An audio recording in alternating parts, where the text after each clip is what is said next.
You spend a lifetime building something. You pour your sweat, your sleepless nights, your worrying, your very soul into it. You tell yourself it's for them, for the future, for the legacy. You imagine it as a great, sheltering oak tree. Its branches wide enough to protect generations from the storms you had to weather. You never stop to think that the very ones you're trying to shelter might just be waiting for you to get out of the way so they can start chopping the tree down for lumber. I learned that truth on a perfect Sunday afternoon in May. The sun was dappling through the leaves of the old maple in the backyard. The air was sweet with the smell of cut grass and charcoal from the grill, and my family was eating my food and drinking my wine while they sharpened their knives for me. I sat in my favorite Adirondack chair, the wood worn smooth by 40 years of my presence, and I watched them. It was a tableau of suburban bliss, a scene from a catalogue for a life well lived. My son, David, was by the grill, pontificating about the perfect sear on a steak to his patient, long-suffering wife, Carol. My daughter, Linda, was arranging a platter of grocery store deviled eggs like they were Fayberg, her laughter a little too loud, a little too performative. Their children, my grandchildren bright-eyed and still mostly untainted, dashed across the lawn, their shrieks of joy a stark, innocent counterpoint to the quiet, calculating hum coming from the adults. And then there was my other son, Michael. He wasn't by the grill or arranging food. He was leaning against the fence, phone pressed to his ear, his body coiled with a tense, predatory energy. Even from 20 feet away, I could hear the low, urgent murmur of his conversation. It wasn't social. It was business. It was always business. He was probably shorting some poor bastard's company into the ground while my burgers got cold. I took a slow sip of my iced tea, the condensation cool against my parchment-thin skin. My hand, I noticed, had a faint, constant tremor now. A map of blue veins climbed from beneath my gold wedding band, a band that felt looser every year since Martha left me. The physical betrayals of age are a quiet, constant humiliation, but they're nothing compared to the betrayal of expectation. The cue for the day's main event was as subtle as a sledgehammer. David's boy, little Leo, ran up to me, his face smeared with chocolate. "Grandpa, when are we having pie? Mom said you got the big apple pie from the bakery." David turned from the grill, his smile a tight, practice thing. "Leo, don't pester your grandfather." He said it, but his eyes flicked to me, then to Linda, a silent signal passing between them. Linda glided over, wiping her hands on a frilly apron she'd undoubtedly brought with her. "It's such a beautiful day, Dad.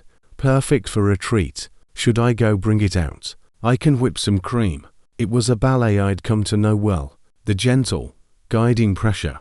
The assumption that my role was now to be ushered, managed, and curated. They thought they were being subtle. They thought the old man, in his dotage, couldn't see the strings they were pulling. "The pie can wait," I said, my voice a low rumble that still carried. Thank God. I hadn't lost that. The meat's not off the grill yet. A flicker of impatience in Linda's eyes. She recovered quickly. "Of course, Dad, you're right. But the seed was planted. The pie was on their minds. It was always about the pie." We ate. The conversation was a bland, meandering river of politics they thought I agreed with, neighborhood gossip I didn't care about, and thinly veiled brags about their latest acquisitions: a new car, a kitchen renovation, a timeshare in Cabo. I chewed my steak, which David had cooked into leather, and listened. I'd become a world-class listener. It's astounding what people will say when they think you're halfway out the door. Finally, the plates were cleared. The moment hung in the air. Carol, God bless her, started gathering the dishes. "They'll get the coffee on." Michael finally pocketed his phone and sauntered over, pulling up a chair too close to mine.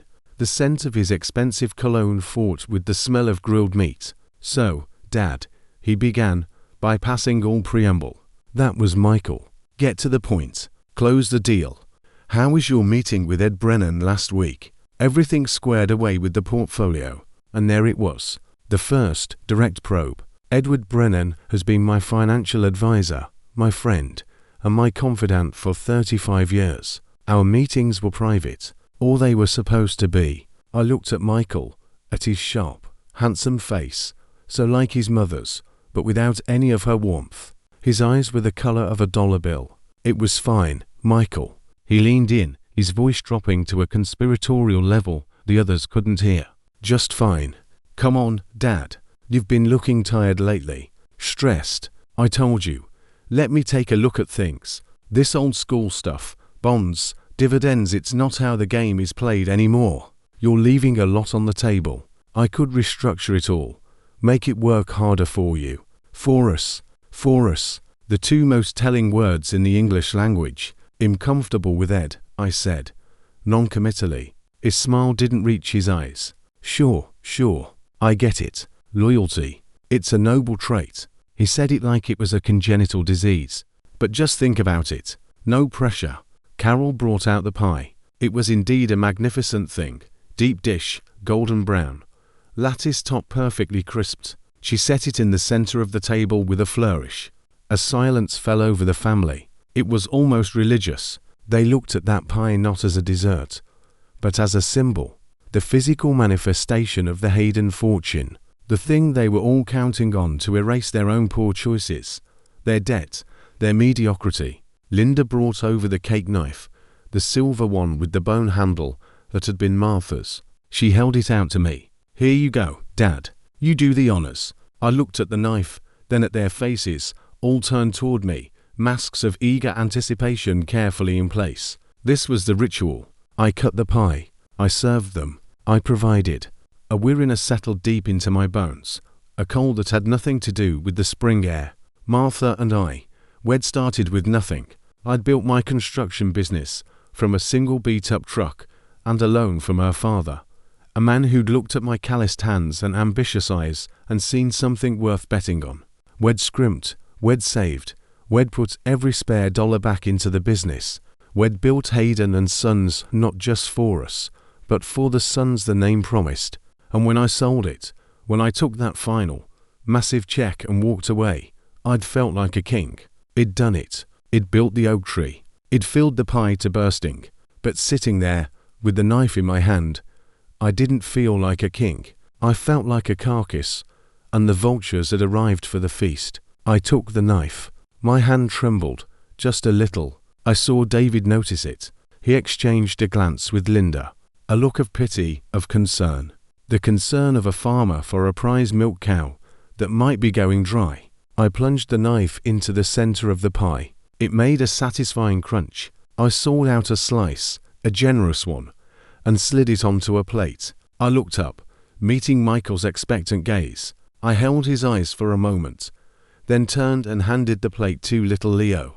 For the youngest, I said, my voice rough. Leo's face lit up. Thanks, Grandpa. The adult smiles tightened. The ritual had been broken. It served out of order. I cut another slice. This one, I put on a plate and handed to Carol. For the one who does all the work and gets none of the credit. Carol blushed, touched. Oh, Hayden, you don't have to. I know I don't, I said. I served David a slice. Then Linda. Then Michael asked. His piece was smaller than the others. He didn't comment, but I saw the slight tightening of his jaw. Finally, I cut a sliver for myself. I don't have much of a sweet tooth anymore. We ate in a silence that was no longer comfortable.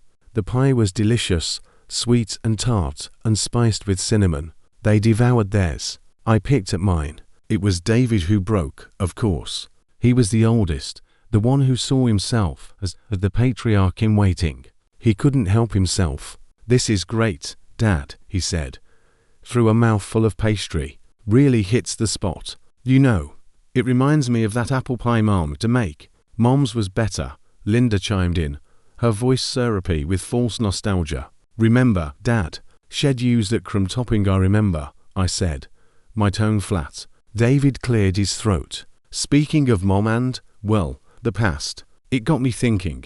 This house, it's a lot for you to manage, Dad. The yard alone and those stairs to the second floor. Carol and I were talking, and we think, well, maybe it's time you considered something smaller. A nice condo, single level. There's a new development going up near us. Gated community, golf course, the works. We could be close by. Help out. There it was.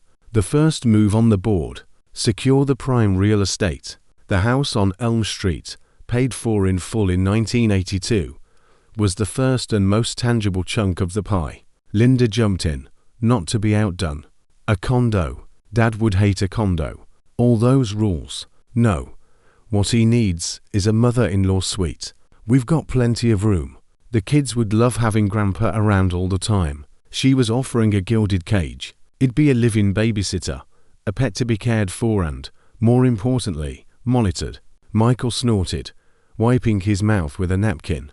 Please, a gated community or a converted garage. Dad doesn't want to be a burden on anyone. He turned his dollar bill eyes on me. What you need is liquidity, freedom. Sell this place, sure, but take the capital and let it work for you. Move somewhere warm. Florida, no state income tax. You've got a guy who can set it all up. You could live like a king on the interest alone. And the principal would just keep growing. He was the most brazen. He didn't want me nearby. He didn't want to manage me.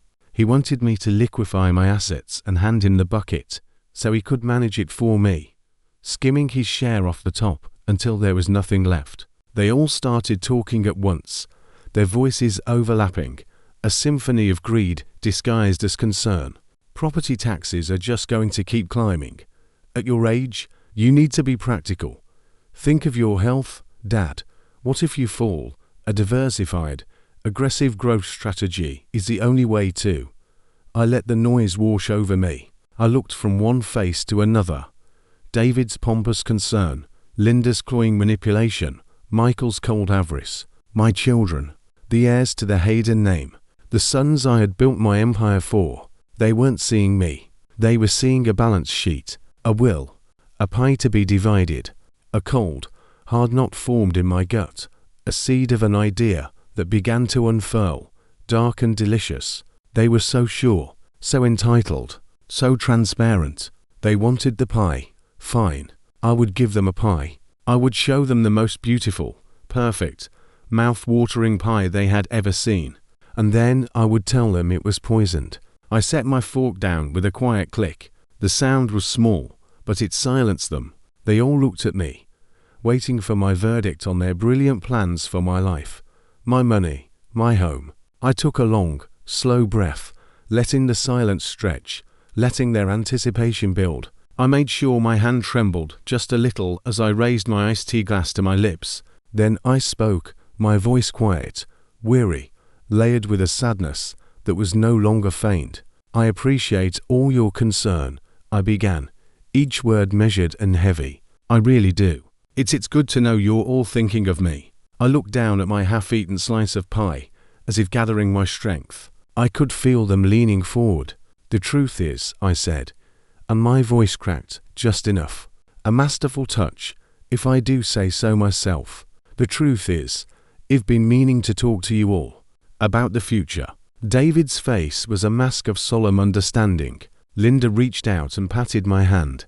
Michael's eyes were narrowed, calculating, already running the numbers on a diminished return. My meeting with Ed last week, I sighed. A long, ragged sound that seemed to come from the bottom of my worn-out shoes. It wasn't to talk about growth strategies or restructuring. I looked up, meeting each of their gazes, letting them see the profound, weary disappointment in my eyes. The disappointment of a man who had believed his own myth, only to have the market prove him a fool. Boys, Linda, I'm afraid there's been a situation. Some investments Ed advised against. Some debts I kept quiet. The market downturn last fall, I shook my head, letting the sentence hang, a ghastly, unspoken confession. The air went out of the yard. The perfect May day suddenly felt cold. What are you saying, Dad? David asked, his voice hushed. I looked him dead in the eye, pouring every ounce of shattered old man authenticity I could muster into my performance. I'm saying the pie, I whispered, gesturing to the beautiful, half-eaten dessert in the center of the table, is a lot smaller than any of us thought. I'm so very sorry. The silence that followed was absolute. It was the sound of a dream dying, of calculations being frantically rerun and coming up short, of inheritance turning to ash. It was the most beautiful sound I had heard in years. The scramble began almost immediately, but not in the way they might have planned. The rest of that Sunday was a masterpiece of strained silence and poorly concealed panic. Carol, sweet Carol, was the only one who seemed to feel anything resembling genuine concern. She fussed over me, asking if I was feeling all right, if I needed to lie down, her wearing a stark contrast to the frozen, calculating horror on her husband's face. David just kept saying, "A situation." What kind of situation, Dad? You have to be more specific. He was an engineer. He needed data. He needed to quantify the catastrophe so he could start managing it. Linda's concern had curdled into something sharper, more accusatory. Debts. What debts? You've always been so careful. It was an indictment. My financial incompetence was now a personal affront to her, a betrayal of the natural order where fathers provided and daughters received. Michael said nothing. He just stared at me, his expression unreadable.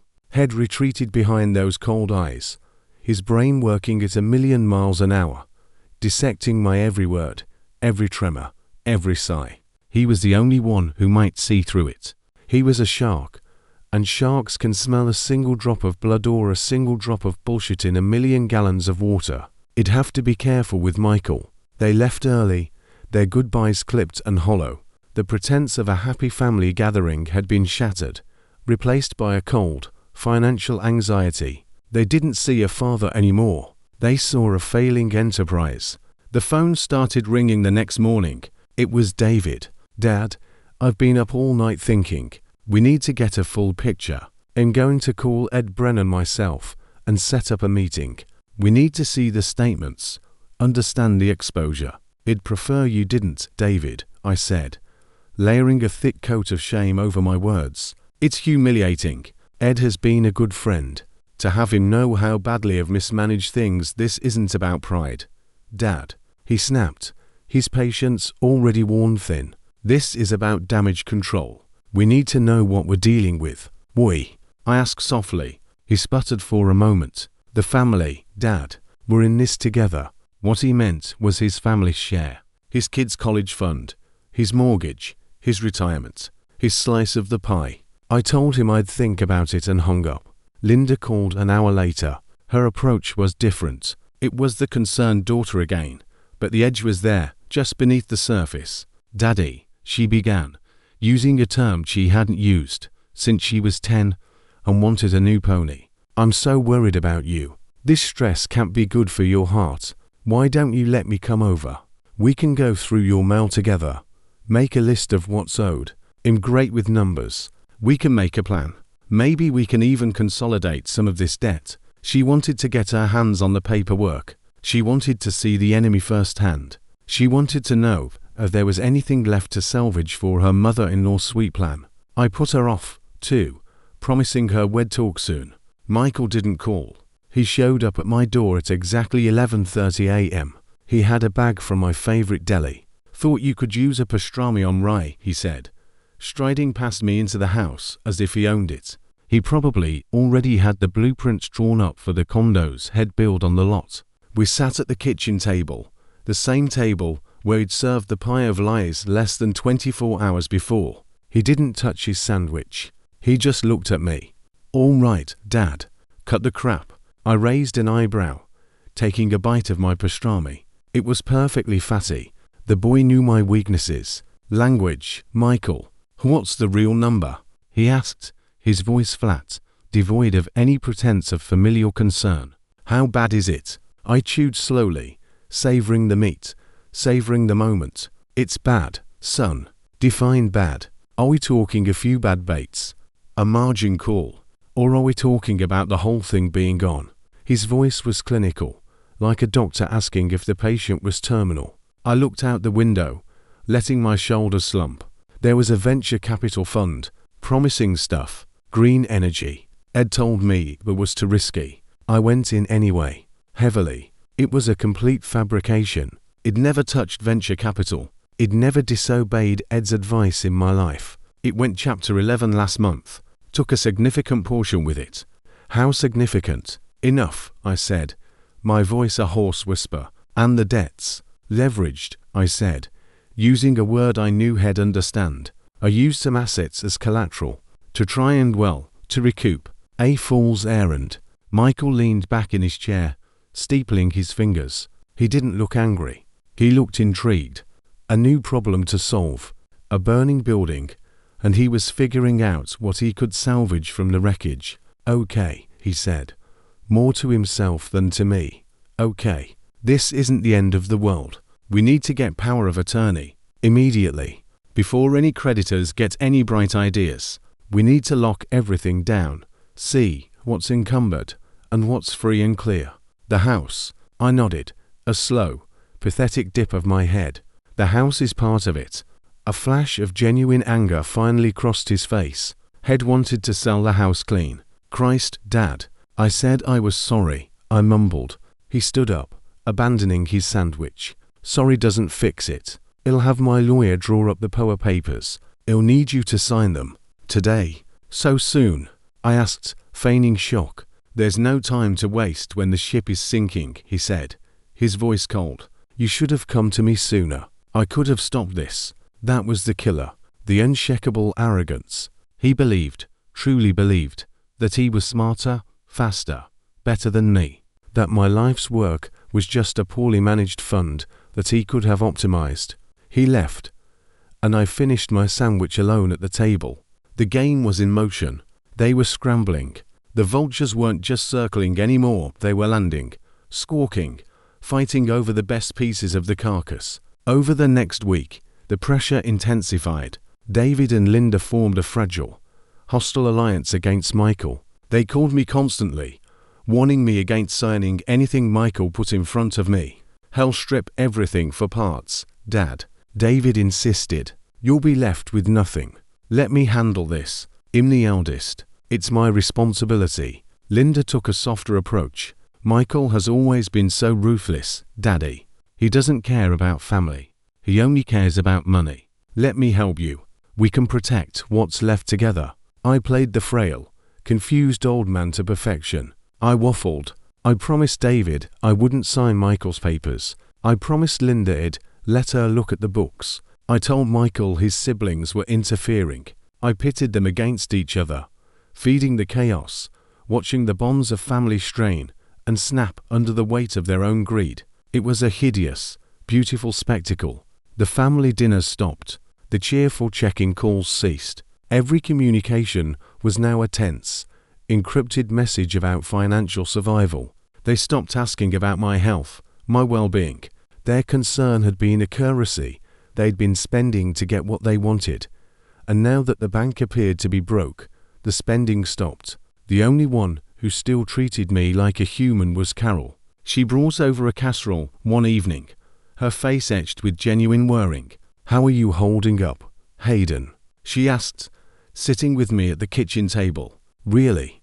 For a moment, looking into her kind, tired eyes, I felt a pang of guilt. She was an innocent in all this.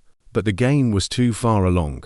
The curtain was about to go up on the final act. It'd been better, Carol, I said. And that, at least, was the truth. They're all just so worried, she said, diplomatically. It's making them crazy. It's revealing who they are, I said quietly. She just nodded, not understanding the depth of what I was saying. The following Friday, I called Ed Brennan. I hadn't lied to my children about meeting with him the previous week. I had, but the subject of our discussion had been very, very different. Ed, I said when he came on the line. It's time. I heard his weary sigh on the other end. Ed was a good man. Had been against this from the start. Hayden, are you sure about this? This is a hell of a grenade to throw into your own family. There's no coming back from it. The family in protecting left the building a long time ago.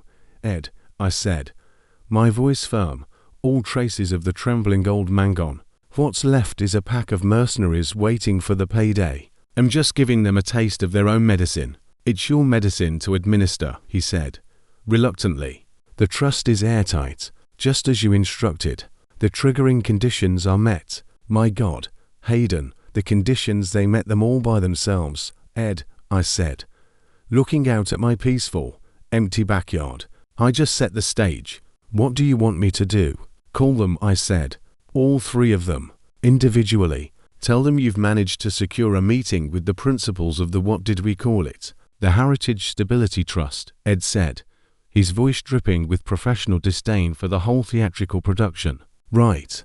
Tell them the principals have agreed to a one-time, final review of the estate situation, a last-ditch effort to see if anything can be salvaged for the beneficiaries.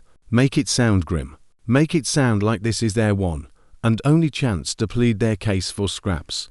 And when and where is this farce to take place? Ed asked, though he already knew the answer.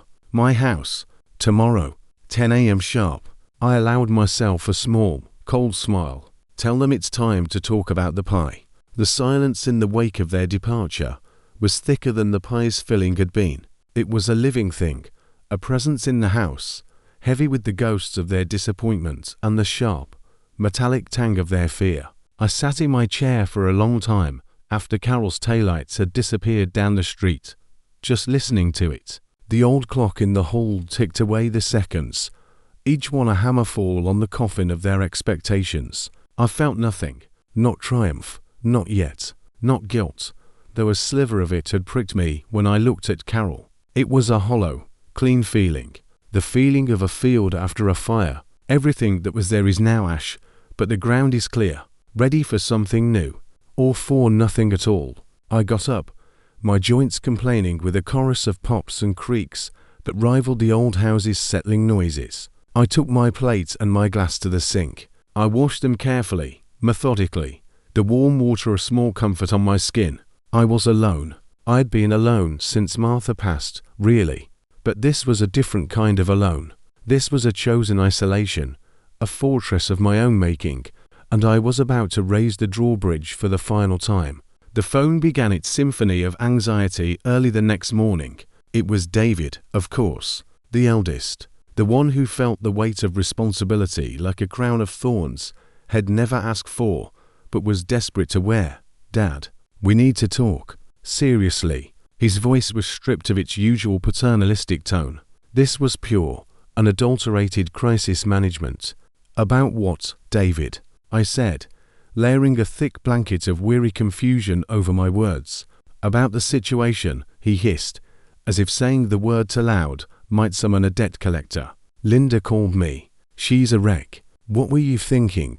Getting involved in something like that? Venture capital. For God's sake, you're a construction guy, not a tech bro. It seemed like a good idea at the time. I mumbled. The future, you know. Clean energy. I wanted to leave something better. A strangled sound escaped him. It was almost a laugh. Better. Dad, you've left us with a hole. A black hole. We need a full accounting. Today, I'm coming over. We're going to call Ed Brennan together and get the real numbers. I don't think that's a good idea, I said, letting my voice quaver. Ed's haze disappointed in me. I can't face him. You don't have a choice. David's patience, always a thin veneer, shattered completely. This isn't about your pride anymore. This is about survival. My kids' college funds are tied up in this. My retirement. This affects all of us. No, I thought, the coldness returning. It affects your inheritance. There's a difference. Your life, your job, your kids' college, that's on you. You're a 50-year-old man. The only thing of yours that's in my house is your childhood baseball glove in the attic. I put him off, promising we'd talk later, and hung up. The phone rang again instantly. Linda. Her approach was a masterclass in passive-aggressive concern. Daddy, I didn't sleep a wink. I was so worried about you. All that stress, your blood pressure. She took a shuddering breath. Expertly performed. I was thinking, maybe you shouldn't be alone right now. Why don't I come over? We can make a list of everything you owe. We can call the credit card companies together. I can help you talk to them. I'm good at that. She wasn't offering to help me. She was offering to inventory the remains. She wanted to see the battlefield firsthand, to count the dead and see if any of the treasure chests had survived the blast. She wanted to get her hands on the statements, to know exactly how much was left for her to fight over. That's kind of you, Linda, I said, my voice soft, defeated. But it's a mess, a shameful mess. I need to sort through it myself first. Don't be silly, she chirped, her tone hardening just a fraction. That's what family is for. We're here to help you clean up your messes. The entitlement, the sheer, unvarnished gall of it, almost made me break character. My messes, the mess I made of my money. I took a slow breath. Let me do that. Honey, let me get it organized. Then we can talk. I could feel her frustration through the phone line. Well, all right, but don't wait too long. These things have a way of getting worse if you ignore them. Michael didn't call. He arrived. Just after lunch, his black luxury sedan purred into my driveway like a panther staking its claim. He didn't knock. The front door opened and closed, and his footsteps, sharp and precise on the hardwood, echoed through the hall. He found me in the study, pretending to look through a pile of old mail. He stood in the doorway, arms crossed, his expensive suit looking out of place among my worn leather chairs and bookshelves filled with titles on concrete foundations and business management. All right, Dad. Game time. No greeting, no pretense. The woe is me routine might work on David and Linda, but it doesn't fly with me. What's the real damage? I looked up, feigning a slight jump, as if I hadn't heard him come in. Michael, I didn't expect you. Clearly. He stepped into the room, his eyes scanning it, not with nostalgia, but with an appraiser's cold efficiency. He was already calculating the square footage, the value of the built-in shelves, the lot size. I need facts, numbers. What was the principal on the VC fund? What was the leverage ratio on the debt? Who are the creditors? I shook my head, looking down at the useless envelopes in my hands. It's complicated, son.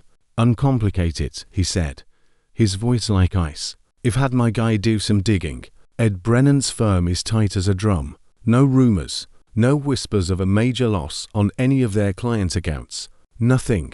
So either you're lying to us, or you did this so spectacularly stupidly that you managed to implode your portfolio without anyone in the industry noticing. Which is it? A thrill, cold and sharp, went through me. He was smart. I'd always known that. He was the only one with the connections and the cunning to actually check my story. I had to be careful. I let a long moment of silence hang in the air. Then I looked up at him, letting him see the profound exhaustion in my eyes. The exhaustion was real. The performance was just channeling it. There were endless, I whispered. The lie coming smoothly. The fund, it wasn't entirely above board. Promises were made. Returns that were too good to be true. I think I was a fool, Michael. I think I got taken. By the time Ed found out, it was too late. Haze containing the fallout, trying to keep it quiet. For my sake, for the family's reputation. It was a perfect lie. It played right into his worldview of the financial world being a den of sharks and conmen, a game where only the most ruthless won. It explained the lack of gossip. It painted me as a naive old man, suckered by slicker operators. It was a story he could believe, because it confirmed his own superiority. His expression changed. The outright suspicion faded, replaced by a grim, professional acceptance of a disaster. He nodded slowly. A Ponzi scheme. I didn't confirm or deny. I just looked away, a picture of shame. Jesus, Dad. He ran a hand through his perfectly styled hair. Okay. This changes things. This is worse. If it's fraudulent, there could be clawbacks, litigation. We need to move fast. We need to isolate your remaining assets immediately. We need to get ahead of this. He pulled out his phone. I'm calling my lawyer. Right now. We're drafting a power of attorney. You'll sign it today. He'll take over the finances, move everything into protective entities, make you judgment-proof. It's the only way. I don't know, Michael, I said weakly. You don't have to know. He snapped, his patience gone. That's the whole point. You've proven you can't be trusted to know. You will sign the papers, Dad. You don't have a choice. He stared at me, waiting for an argument. I gave him none. I just nodded, a slow, pathetic dip of my head. If you think it's for the best, it is, he said, his voice final. He was already tapping on his phone, texting his lawyer. The deal, in his mind, was done. He had control. He left shortly after, his mind already racing with strategies, and legal maneuvers. I stood at the window and watched him drive away, the king of the ashes he was so eager to claim. The week that followed was a beautiful, horrible ballet of greed. The fragile alliance between David and Linda shattered completely under the strain. They called me separately, each trying to undermine the other. David, Dad, you cannot sign anything Michael gives you. He'll lock everything down in some corporate shell and we'll never see a dime. He'll tell us it's all gone to legal fees. You have to let me handle this. As the eldest, it's my right. Linda, Daddy, David is in over his head. He's an engineer. He understands stress coefficients, not high finance. Michael is a shark. You'll be eaten alive. Let me help. He'll move in for a while. We can face this together. They were no longer my children. They were opposing generals, and my failing mind and dwindling fortune were the territory they were fighting over. Their concern for me had evaporated entirely, replaced by a naked, panicky avarice. The calls were no longer about my health, my well-being. They were about assets, liabilities, legal strategies. I was just the deteriorating safe they were trying to crack open. I played my part perfectly. I was confused. I was remorseful. I was paralyzed with indecision.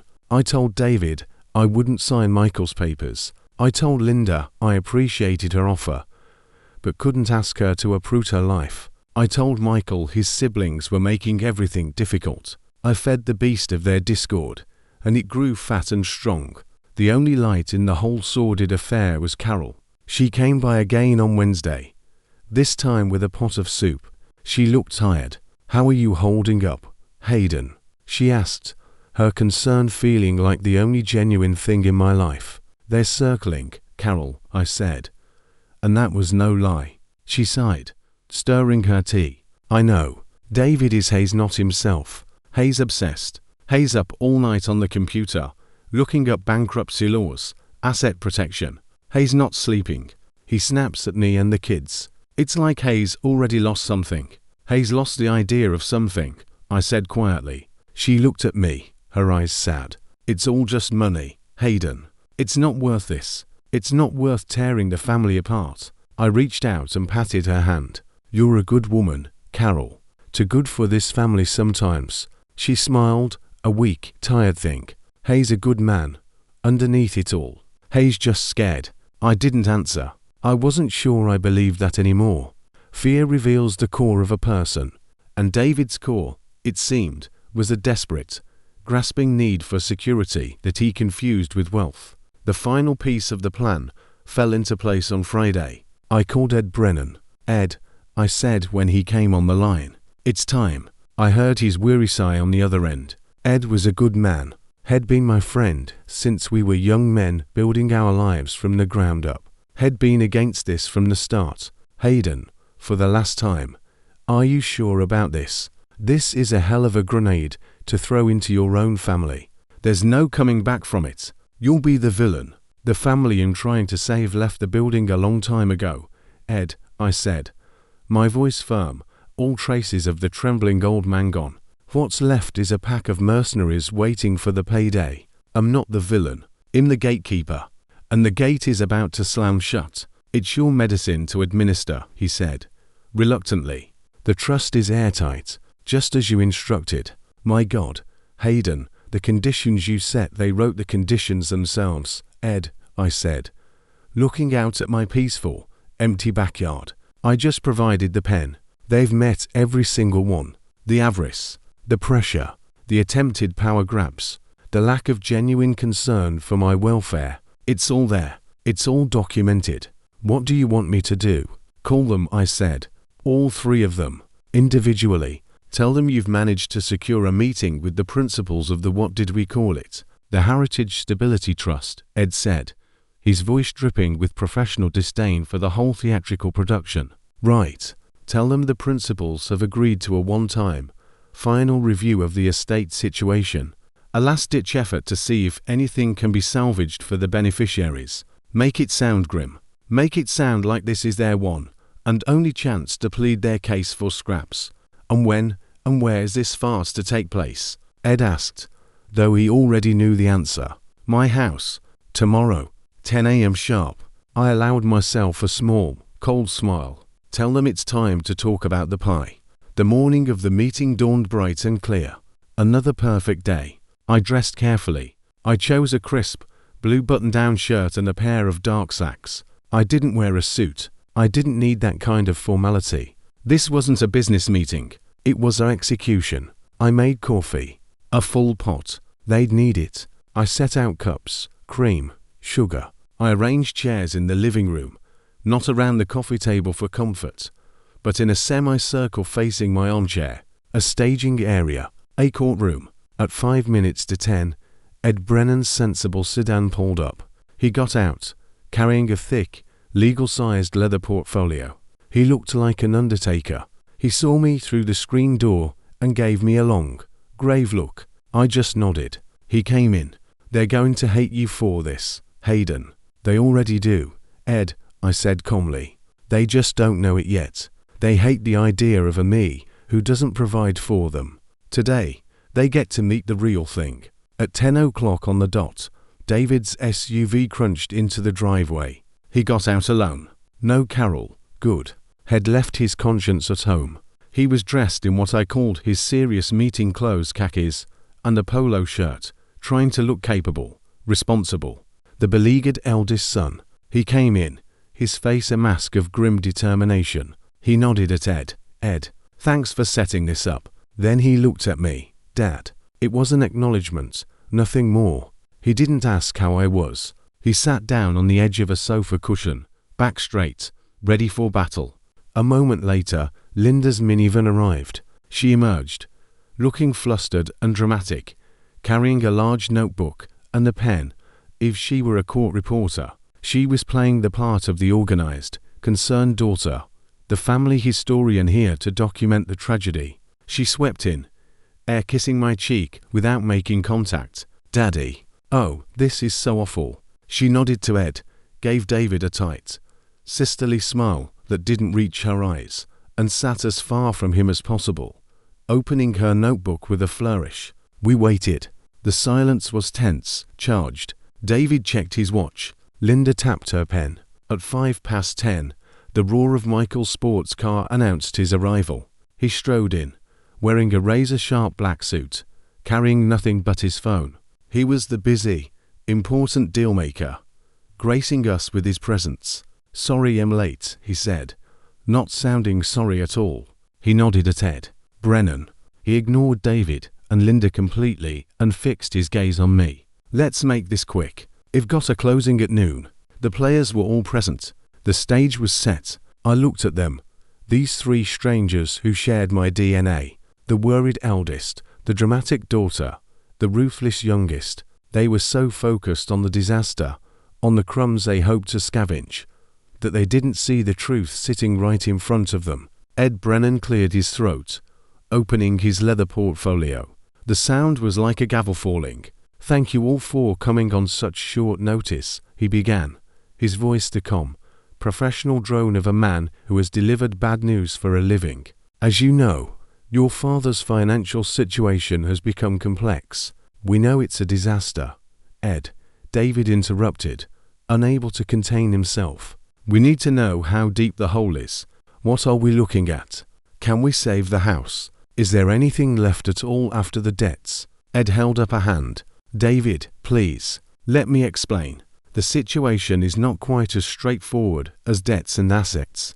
He pulled out a thick sheaf of documents. Several years ago, your father came to me with a unique request. He wanted to create an irrevocable trust. A slight frown creased Michael's brow. A trust? What for? The estate wasn't nearly large enough to warrant that kind of tax shelter. This wasn't primarily for tax purposes, Ed said, his voice neutral. He was concerned about legacy, about how his life's work would be managed after he was gone. He transferred the bulk of his assets into this trust. The house, the proceeds from the sale of his business, his investment portfolio, everything. The room went utterly still. You could have heard a pin drop. The three of them stared at Ed, then at me, their faces a comic mask of confusion. What are you talking about? Linda asked, her voice shrill. What trust, Daddy? What is he saying? I said nothing. I just watched. David found his voice first. So the money, it's in a trust. It's not gone. The hope in his voice was painful. A tiny, fragile flame trying to ignite. The principle is intact, Ed said carefully. A collective, audible sigh of relief filled the room. David slumped back in his chair. Linda put a hand to her heart. Oh, thank God. Daddy, you scared us to death. Even Michael allowed himself a thin, satisfied smile. Okay. Good. A trust. Smart. Better late than never. All right. So we'll need to see the terms. We can petition the court for a modification given the circumstances. He'll take over as trustee, obviously. We can unwind this and get things back on track. Ed didn't look at him. He adjusted his glasses and looked down at the document. The trust is called the Heritage Stability Trust. It is indeed irrevocable, and its terms are very specific. The way he said it, the slight hesitation, killed the burgeoning relief in the room. The temperature seemed to drop 10 degrees. Specific how?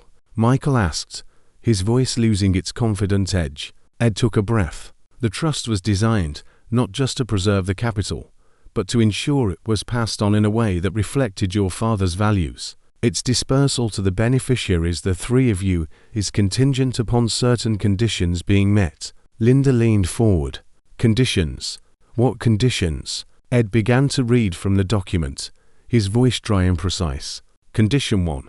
The beneficiaries must demonstrate a primary concern for the grantors, that is, your father's well-being and happiness, independent of his financial status. He looked up.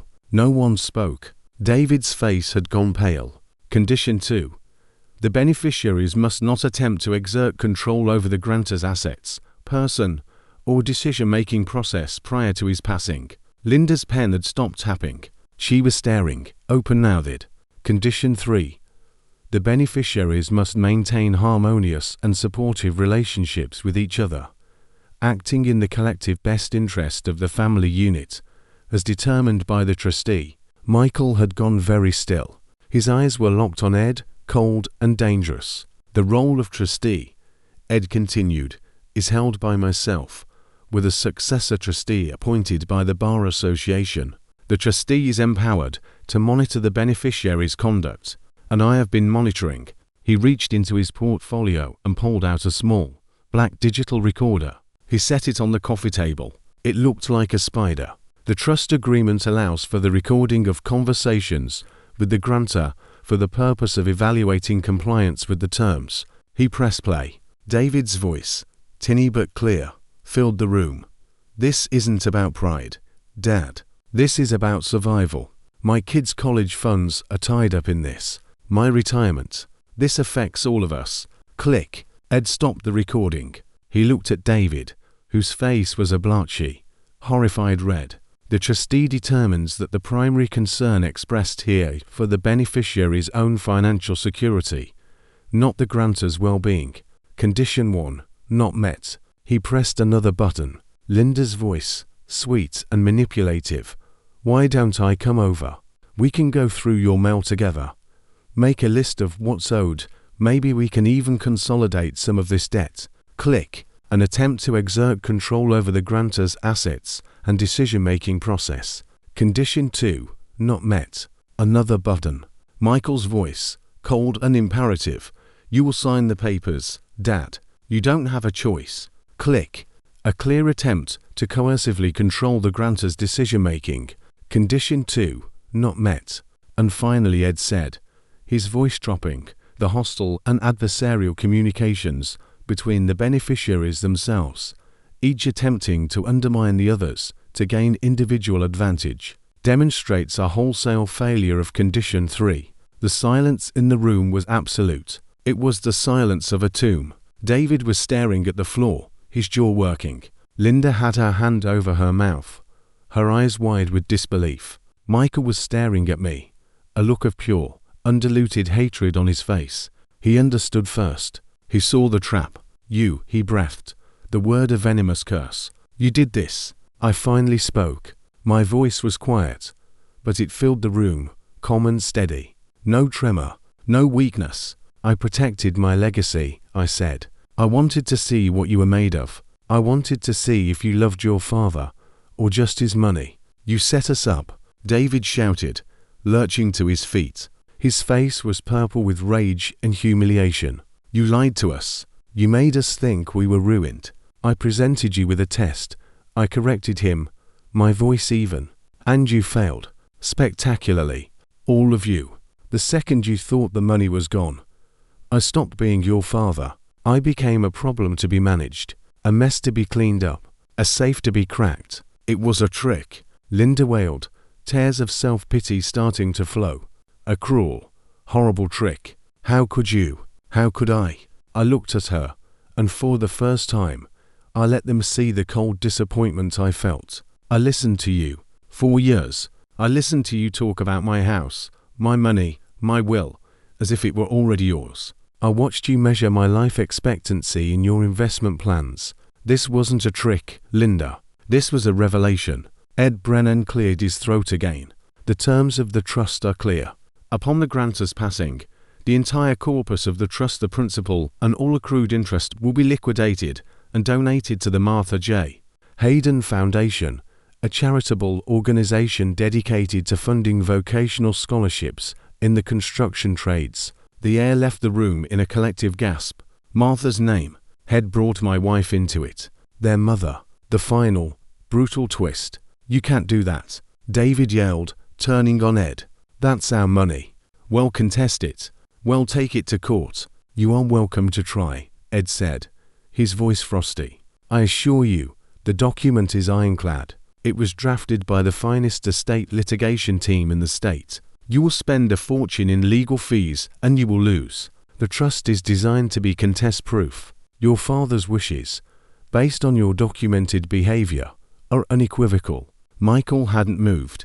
He was still staring at me, a strange, almost smile on his lips. It was the most terrifying expression I had ever seen. You old bastard, he said, his voice a low, admiring whisper. You absolute old bastard. You win. He stood up, straightening his suit jacket. He looked at David, red-faced and sputtering, and at Linda, weeping theatrically into a tissue. He looked back at me. You wanted to see what we were made of, he said. Well, now you know. And guess what? Now we know what you're made of, too. A lifetime of playing the loving father, the generous patriarch, and it was all a lie. You're just a bitter, vengeful old man who wanted to punish his children for not being who you wanted them to be. He didn't wait for a response. He turned and walked out of the house. The door closed behind him with a quiet, final click. David stood there, shaking with rage. He pointed a trembling finger at me. You have destroyed this family. I hope you're happy. I'll never forgive you for this. He stormed out, slamming the doors so hard the windows rattled. Linda was the last. She stood up, her tears gone, replaced by a cold, hard fury. You've taken everything from me. My future, my children's future.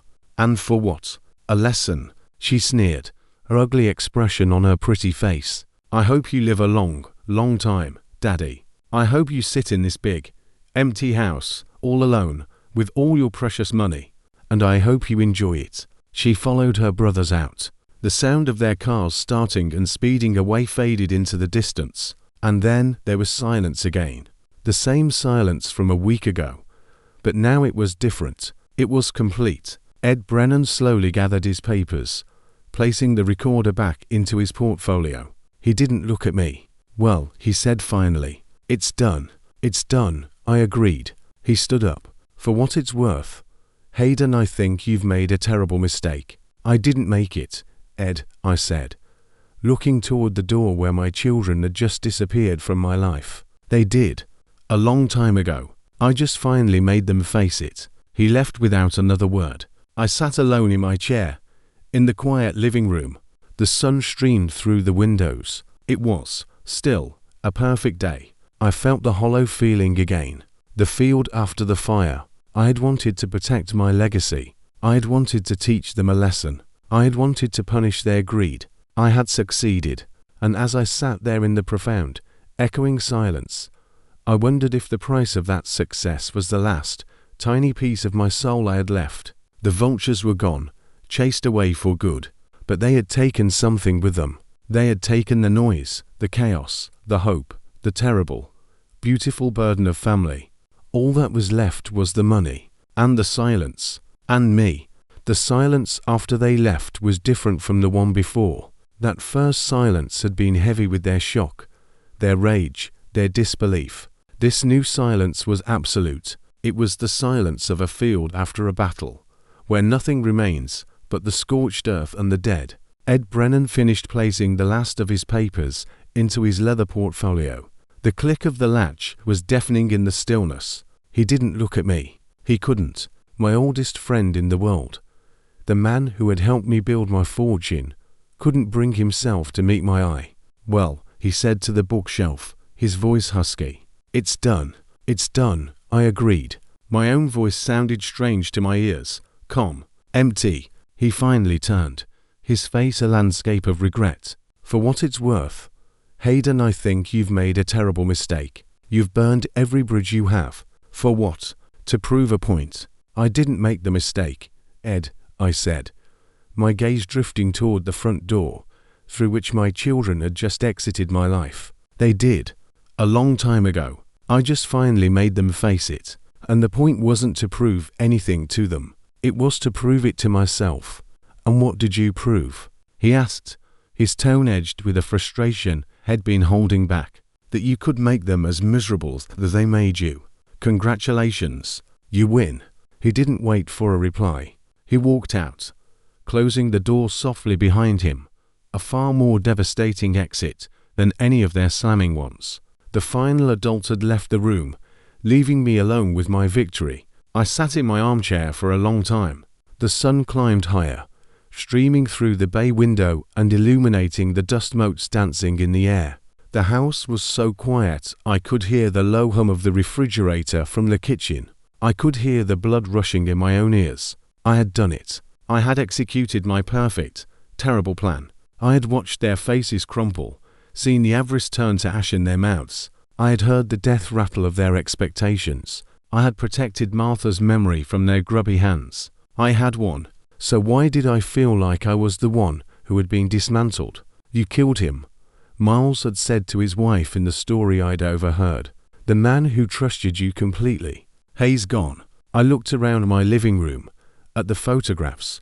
Martha, radiant on our wedding day, her hand tucked in the crook of my arm. David, age 7, missing his 2 front teeth, holding up a wriggling fish head caught. Linda, beaming in a graduation cap, her whole future ahead of her. Michael, suited up for his first real job, trying to look older than his years. Me, younger, my hair dark, my arm around Martha's waist, my smile easy and unguarded.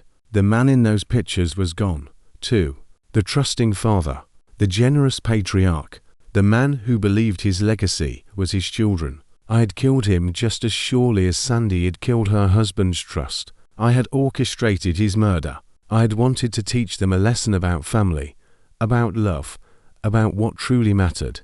But the person who had learned the hardest lesson was me. I had learned that the love I thought was unconditional had a price tag, and when that price tag was removed, the love evaporated, and in my rage and my hurt, I had become a mirror of their worst selves, cold, calculating, and vengeful.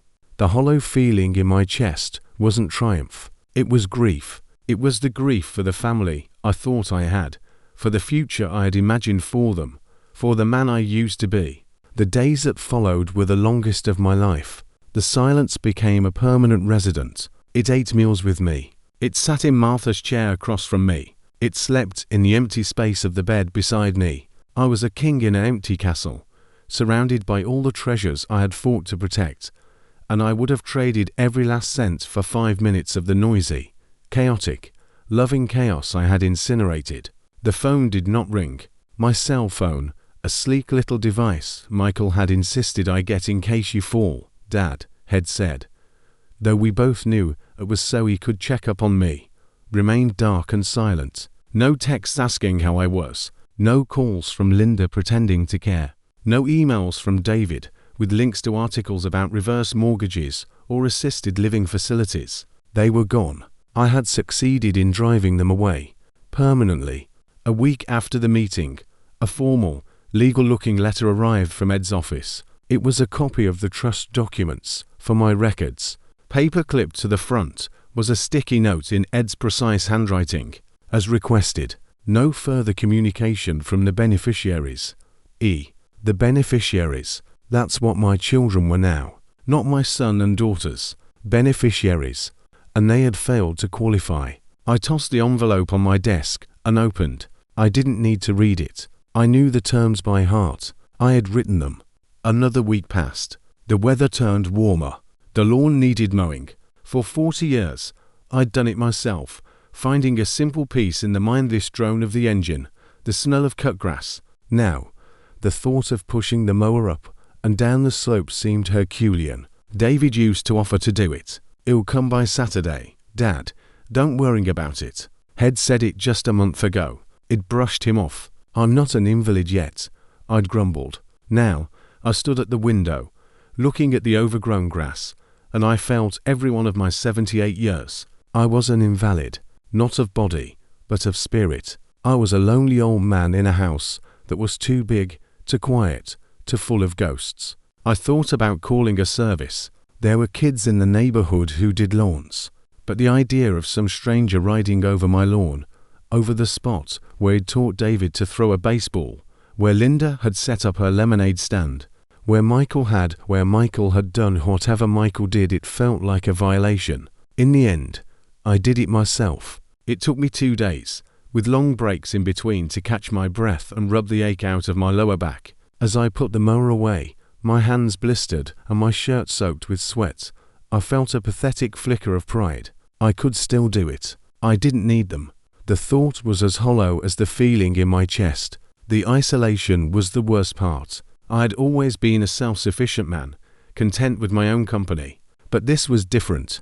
This was a punitive isolation. I had become a pariah in my own life. I found myself talking to Martha's photograph. "Well, old girl," it'd say, holding my cup of coffee up to her smiling face on the mantel. "It's just you and me again, just like the beginning." But it wasn't. At the beginning, there had been hope. There had been a future stretching out before us, bright and full of promise. Now, there was just this, the slow, inevitable march toward the end, alone. I started taking drives, aimless, meandering tour through the town I'd lived in my whole life. I'd drive past David's house. Sometimes I'd see his car in the driveway. Once, I saw Carol out gardening. She didn't see me. I drove away quickly, my heart hammering with a shameful mix of longing and guilt. I drove past the modern glass office building where Micah worked. I sat in the parking lot for a while, watching well-dressed people come and go, wondering which one was my son. I never saw him. I even drove past Linda's neighborhood, but I didn't stop. The sheer suburban perfection of it, the manicured lawns and matching mailboxes, felt like a foreign country. I was haunting my own life, a ghost watching the living move on without me. One afternoon, about a month after the revelation, as I'd come to think of it, I was at the grocery store. I was moving slowly through the aisles, my cart feeling heavier than it should. I was in the cereal section, staring blankly at the boxes, when I heard a voice, "Grandpa Hayden." I turned. It was Leo, David's boy. He was pushing the cart for a woman. I didn't recognize a nanny, probably. He looked taller than I remembered. "Leo," I said, my voice rusty from disuse. "Hello." "Hi," he said, smiling. He had David's smile, before life and disappointment had hardened it. "What are you doing?" "Oh, you know," I said, gesturing vaguely at the cereal, trying to decide which sugar-filled monstrosity to buy. He giggled. "Dad says I can only have the kind with the rabbit on it. It's boring." He leaned closer. "I like the one with the chocolate marshmallows." I managed a smile. "So did I, when I was your age." We stood there for a moment in an awkward silence.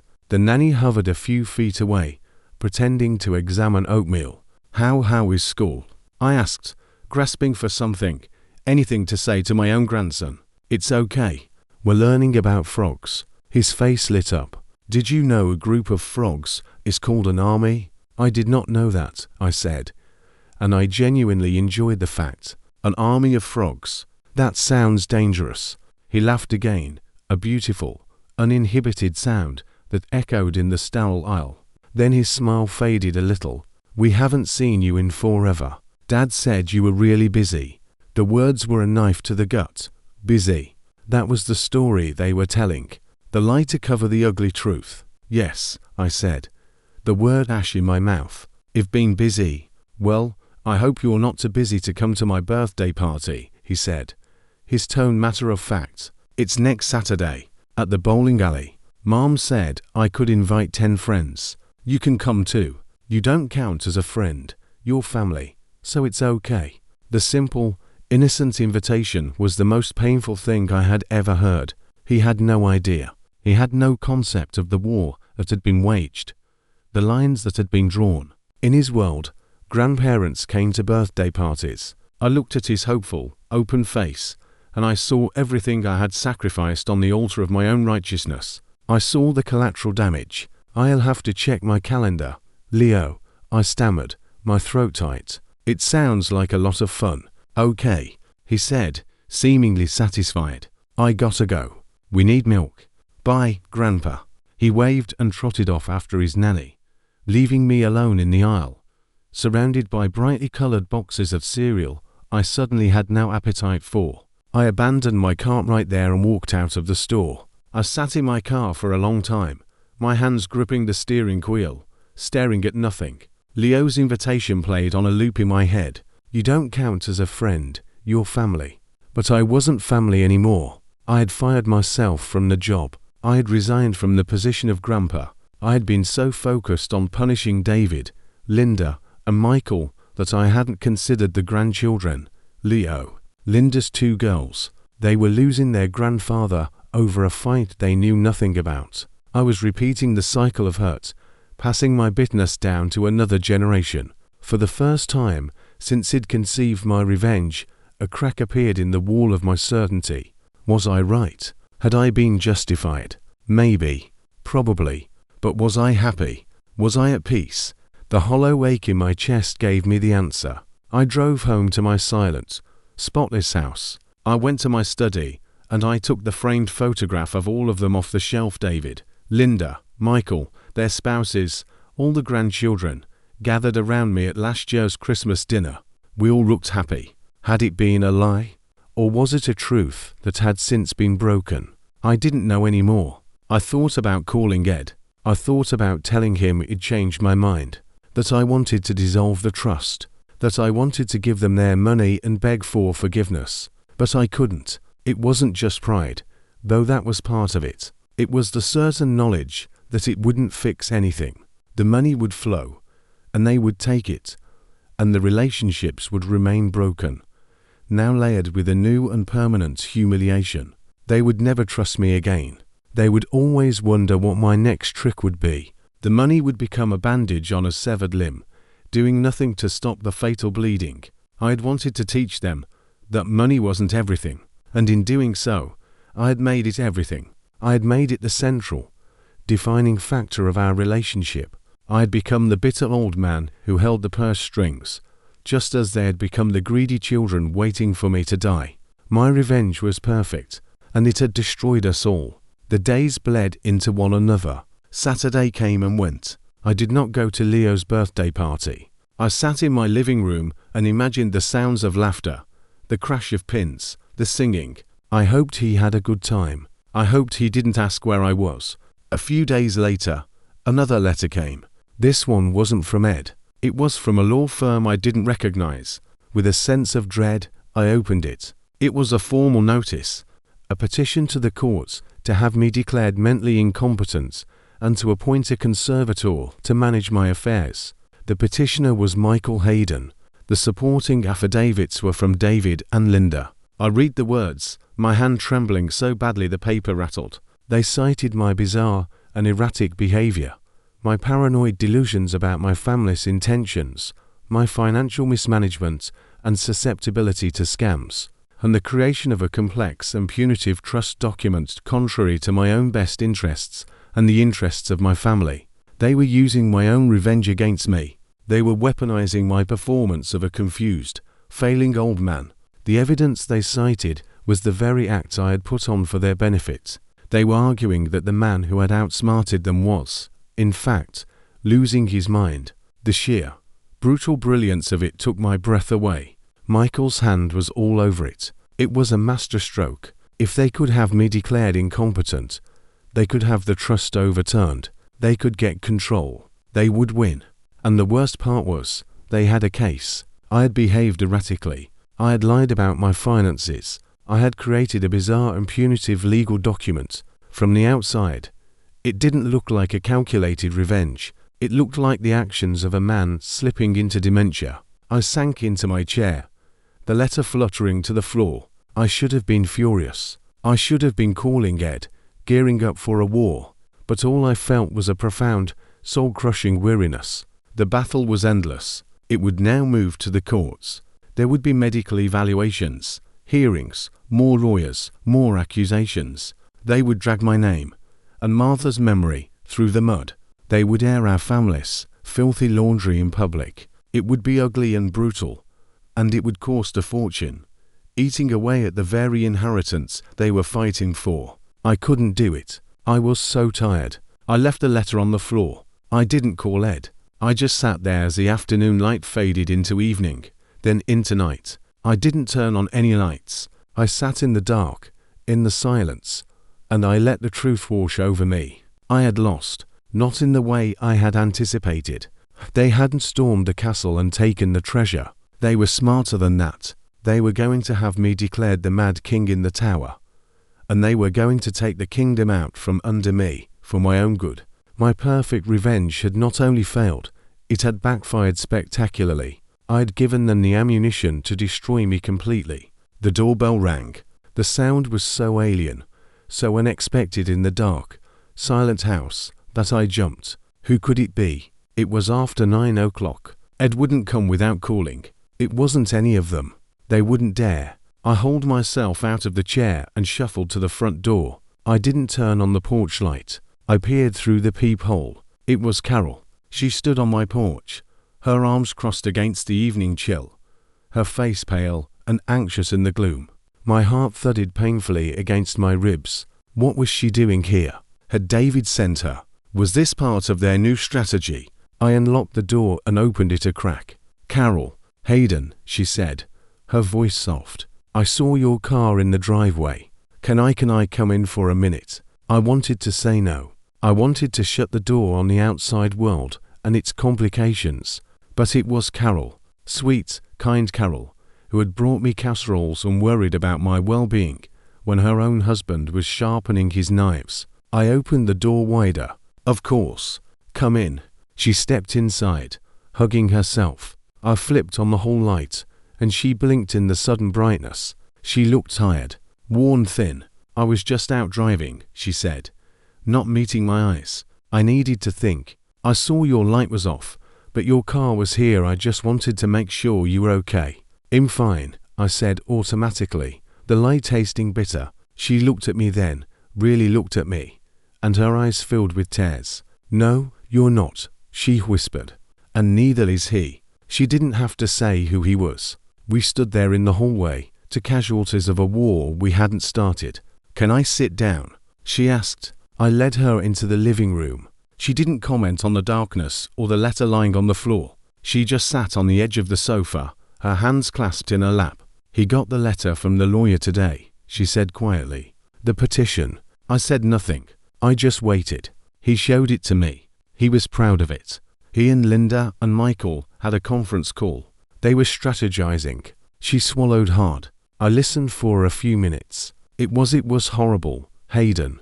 They were talking about you like you were a problem to be solved, a broken appliance to be disposed of. They were talking about doctors, about nursing homes. Her voice broke. A tear escaped and traced a path down her cheek. I couldn't listen anymore. I left.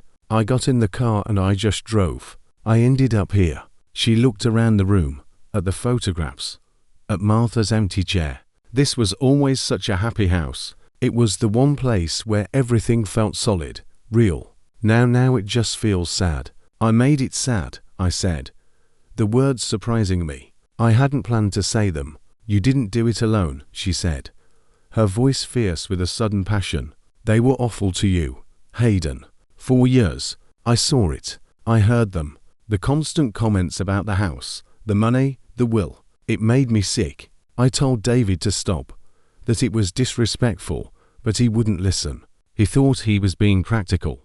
She said the word with utter contempt. So you think I was right? I asked, a faint, desperate hope flickering in the darkness. I think you were hurt. She corrected me gently. And hurt people, they hurt people. You wanted to shock them. You wanted to wake them up. But, Hayden, this. She gestured vaguely, encompassing the trust, the petition, the silence. This is a nuclear bomb. You didn't wake them up. You destroyed everything. I knew she was right. The flicker of hope died. What do I do, Carol? I asked. And I heard the plea in my own voice. I was asking my daughter-in-law for advice on how to handle her husband. The absurdity of it was lost in the sheer desperation of the moment. I don't know, she said, her shoulders slumping. I really don't. If you give in now, if you dissolve the trust, they'll take the money, and they'll always resent you for putting them through this. They'll never trust you. And if you fight them, God, Hayden, they'll have doctors testify that you're senile. They'll win. And they'll put you in a home. And they'll take the money anyway. And they'll still resent you. She had laid out the battlefield with a devastating clarity. There was no way out. Every path led to ruin. We sat in silence for a long time. The clock ticked. The weight of the situation pressed down on us. There might be one way, she said finally. Her voice so quiet I almost didn't hear her. I looked at her. It's not a good way, she warned. It's another kind of bomb. But it's the only thing I can think of that might shock them into actually seeing what they've become. What is it? I asked. She took a deep breath. You have to give it away. I frowned. Give what away? Everything. The money. The house. Everything that's left outside the trust. You have to give it all away, right now, to charity. Publicly. And you have to tell them why. I stared at her, dumbfounded. It was insane. It was the opposite of everything I had been trying to do. I'd fought to protect my fortune, to keep it from their greedy hands, and now she was telling me to just let it go. Why? I managed to ask. Because it's the only thing they can't fight, she said, her eyes gleaming with a desperate intensity. They can fight the trust. They can fight you over your competency, but they can't fight a fait accompli. If the money is already gone, given away to the Martha J. Hayden Foundation or whoever, then the fight is over. The prize disappears. There's nothing left to fight for. She leaned forward. And more importantly, it takes away their narrative.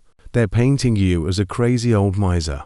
But a crazy old miser doesn't give everything he has to charity. A generous, grieving widower does. A man making a final, grand gesture in his wife's memory does. It reframes everything. It makes them look like vultures trying to pick the bones of a saint. The audacity of it was breathtaking.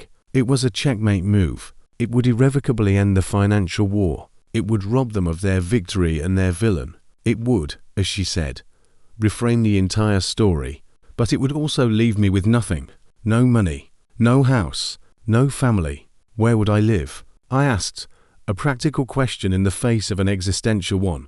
There's that nice senior community off Maple, she said.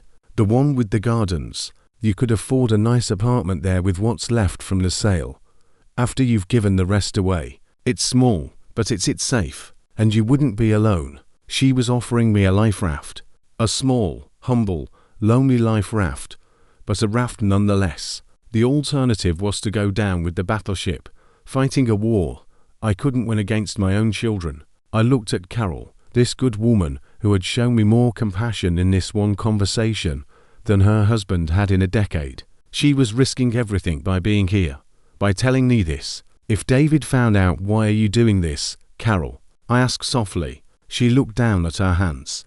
Because I love the man you were before all of this, and I love my husband, even though I hate what he's becoming.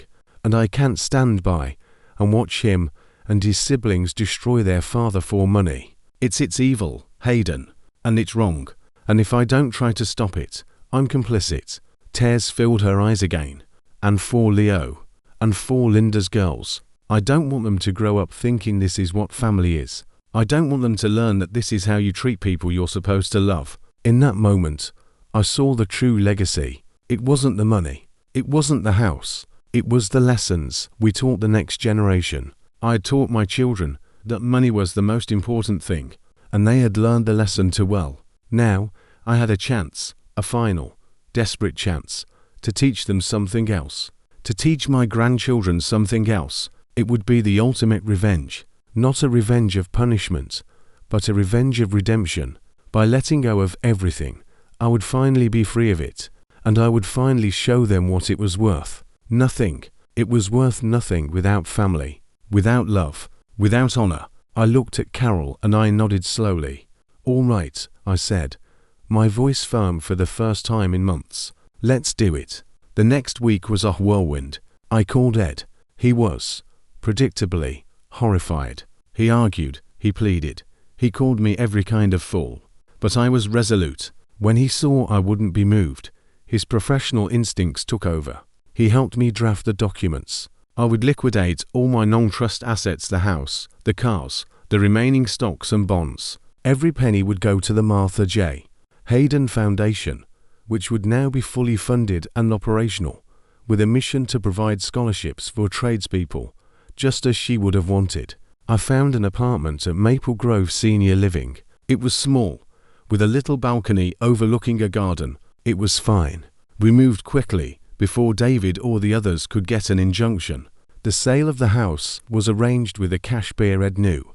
The paperwork was signed. The money was transferred. On a bright Tuesday morning, a press release went out from Ed's office announcing the generous, multi-million-dollar endowment of the Martha J. Hayden Foundation by its grieving founder, Hayden Clark. It mentioned my lifelong dedication to the building trades and my desire to honor my late wife's memory by helping others build solid, meaningful lives. That afternoon, I sat at the desk that had been in my study for 50 years, now tagged for the movers, and I wrote 3 letters. They were not long. They were not sentimental. David, the first one began. By the time you read this, the sale of the house will be complete. All proceeds, along with the remainder of my estate, have been donated to the foundation in your mother's name. The fight is over. There is nothing left to fight for. I hope, one day, you will understand that I did this not to spite you, but to free us all. I am moving to Maple Grove. You can reach me there if you wish, Dad. I wrote the same essential letter to Linda and Michael. I didn't ask for forgiveness. I didn't explain myself further. I simply stated the new, irrevocable facts. I left the letters on the kitchen counter. Then I took one last walk through the empty house. I stood in each room, saying goodbye to the memories, the good ones and the bad ones. I saved Martha's garden for last. The roses were in bloom.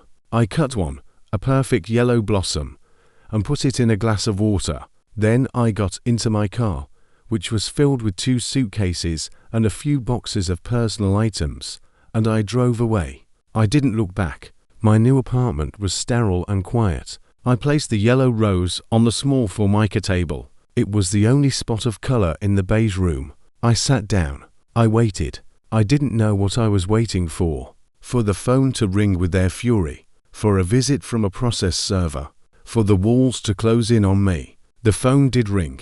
It was a reporter from the local paper, wanting a quote for a feel-good story about the new foundation. I declined politely. The sun set. The room grew dark. I was alone. I had given away my fortune. I had given away my home. I had likely lost my children forever. And for the first time, since this whole terrible business began, the hollow feeling in my chest was gone. It had been replaced by a simple, clean sadness. A sadness for what was lost, but also a quiet, fragile sense of peace. I had ended the war on my own terms. I had chosen my wife's memory over my children's greed. I had, in my own twisted way, finally put my family first. The money was gone. The house was gone. But I was still here. And for now, that was enough.